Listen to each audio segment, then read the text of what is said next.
Good afternoon. Very good to see everyone. As Secretary of State, my job is to ensure that our foreign policy delivers for the American people. To achieve that, we have to recruit and retain a workforce that truly reflects the American people. Diversity and inclusion make our diplomatic team stronger, smarter, more creative, more innovative. Because we're operating in a diverse world, and America's diversity is a source of strength that few countries can match. When we fail to build a team that reflects America, it's like we're engaging the world with one arm tied behind our back. And as President Biden has made clear, prioritizing diversity, equity, inclusion, and accessibility is also a national security imperative. We've got our work cut out for us. The State Department simply isn't as diverse and inclusive as it needs to be. The numbers speak for themselves. Last year, the Government Accountability Office found that racial or ethnic minorities in the Department's civil service were up to 29% less likely to be promoted than their white peers with similar qualifications. The report also found that the higher up you went in the department, the lower the proportion was of women and racial or ethnic minorities. In other words, up in rank, down in diversity. There's been a lot of attention focused on what's happened with diversity and inclusion in the last few years, including the alarming lack of diversity at the highest levels of the State Department.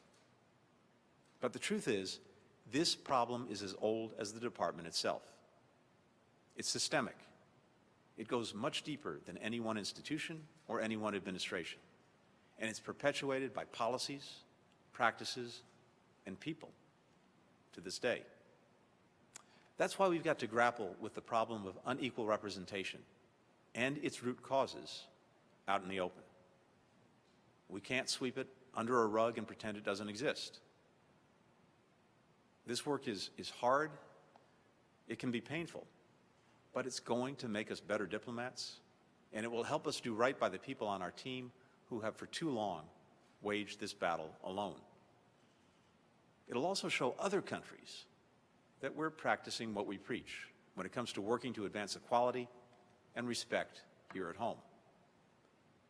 Today, we're taking an important step in that direction by naming Ambassador Gina Abercrombie-Winstanley as our Chief Diversity and Inclusion Officer, the first in the department's history. I couldn't be happier about having Gina join our team. The CDIO will report directly to me. She'll be empowered to develop a robust framework for fostering diversity and inclusion in our workforce. She'll also be entrusted with aligning and advancing diversity and inclusion efforts across the department. And she'll do it transparently, in a way that holds all of us accountable, including senior leadership, including me, which hasn't happened in the past. The CDIO will help us finalize and then implement our diversity and inclusion strategic plan, which, for the first time, was developed with representatives of every bureau, as well as bureau and post-diversity councils and employee affinity groups. And we'll rigorously track our progress, because talking about our commitment to diversity and inclusion doesn't mean much if we don't show results. We're asking hard questions. What's the full spectrum of diversity we aim to reflect? How do we incentivize and reward progress? How do we hold ourselves accountable when we fall short? And recruitment and advancement are just one part of a much broader challenge. How do we ensure that the voices of people who have often been marginalized and underrepresented are afforded equal weight and respect by their colleagues and by our policymaking process? To change the numbers, we have to change the culture, our norms, our behaviors, our biases. We can't build lasting diversity without first building an environment where all people are valued. That's the foundation. Laying it is going to be hard work, but I consider it one of my greatest responsibilities as Secretary of State. And look, these problems are going to take time to fix. The roots of discrimination, inequity, intolerance all of them run deep, not just in our institution, but in our country. We're in a time of reckoning for our nation. From Me Too to Black Lives Matter, to the recent attacks on Asian Americans, we're grappling with the profound ways that race, gender, and other parts of our identity have so often been grounds for discrimination, dehumanization, and violence, for treating people as less than. The State Department has to reckon with this too, and foster within our building the kind of inclusive environment that we're fighting for out in the world. That starts with being sensitive to the fact that different people on our teams, simply because of who they are, experience what happens in our institution, in our country, and in our world in different ways. That what seems distant or invisible to one person can feel personal and deeply hurtful to another. This is not just the work of the CDIO or any other individual with diversity and inclusion in their title. I want to be crystal clear about this. Promoting diversity and inclusion is the job of every single member of this department. It's mission critical. It demands that each and every one of us reflects on our actions and asks, what more could I have done in the past to make this place more inclusive and respectful toward people who are different from me? What more can I do now? That includes me. I've been working in national security and foreign policy for a while now, and I know there's more I could have done to push for and lead change on these issues. And that's true of so many people who have the privilege of serving in leadership positions. Many people within the State Department are already leading the way in making their missions and bureaus more diverse and inclusive. By now, I've done town halls with, I think, 10 U.S. missions around the world. And I've heard one story after another about the ways our staff are leading by the power of their example. Our embassy in Seoul made headlines by hanging a Black Lives Matter banner in the wake of George Floyd's horrific killing. And they're doing quieter work too, like starting a book club to dig into issues like unconscious bias and white privilege. In Canada, our mission was inspired to launch a monthly discussion on social justice issues facing Indigenous communities on both sides of the border. The Open Conversations platform, launched by our Bureau of Global Talent Management, has allowed department employees to communicate across more than 160 diversity councils worldwide, with the shared aim of building a workplace where every member feels welcome, respected, and heard. A few weeks ago, I got a letter co-signed by State Department employee organizations, 17 affinity groups, and individual civil and foreign service employees. They wrote, and I quote, "As public servants representing the United States of America, we are most effective when we draw on the diverse characteristics we each bring to work," end quote. Then they offered targeted recommendations for improving retention and advancement of a diverse workforce. No one asked them to do this. They did it because they want to be part of a department where everyone is treated with respect, regardless of who they are. And because they know this will make us stronger. Our country is so fortunate to have public service like these. And now we have an outstanding person to unify and galvanize this effort across the department. Let me give you 4 reasons why Gina is the person for this job. And we've known each other for a while. First, Gina has 30 years of diplomatic experience. After joining the Foreign Service in 1985, she served in posts around the world, from Jeddah to Malta, on issues ranging from counterterrorism to gender equality. She knows the department for what it is. Just as important, she knows what it can and should be.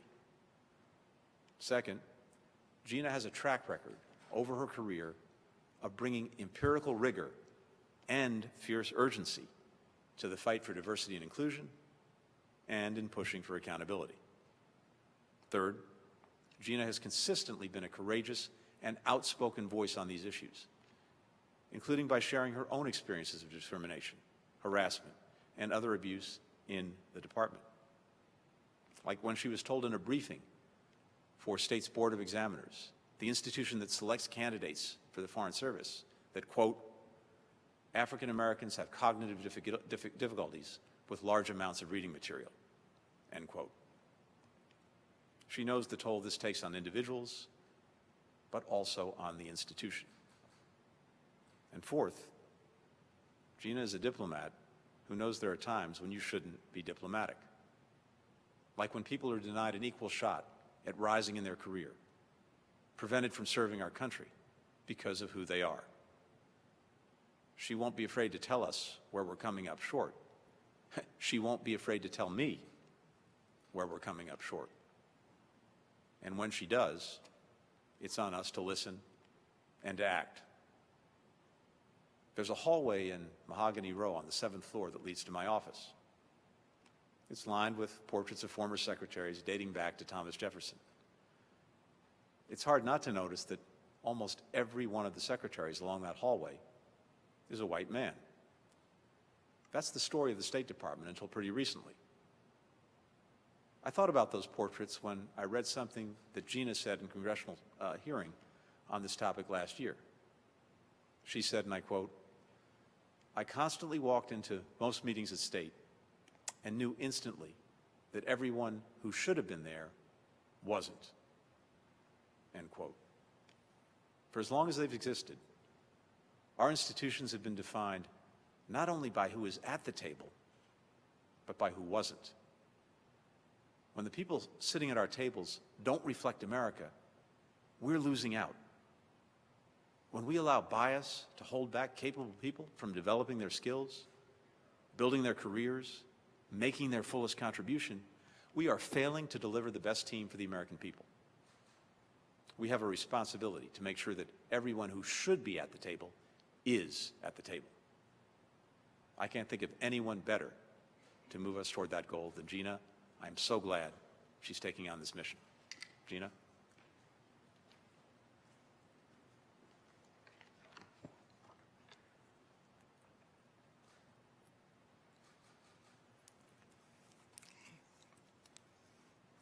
Thank you, Mr. Secretary.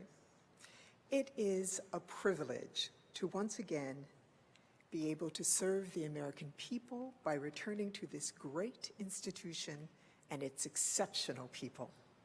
I am grateful to you, sir, to you and to President Biden for your leadership and strong commitment to what is the heartbeat and soul of this building, its people. I know the extraordinary talent and experience we have here in the department and in our offices and missions around the world. We will draw on that talent and experience to deepen and amplify the good work the Secretary has noted has already begun. I believe that we, the Department of State, should and can become, in the field of inclusion, a leader. Indeed, we have the talent to become the model for diversity, equity, and inclusion in the workforce. We are at a particular time in America, and the world is watching us. As the Secretary said, we all share in the responsibility to ensure that each of us feels that we are not only having the opportunity to excel, but we are expected to reach our full potential. With our focus now on identifying and implementing the structural changes necessary to bring it about, we will ensure that the Department of State becomes the organization that deserves the devotion, the sacrifice, and the dedication that so many of us have freely given. We can do this. Thank you.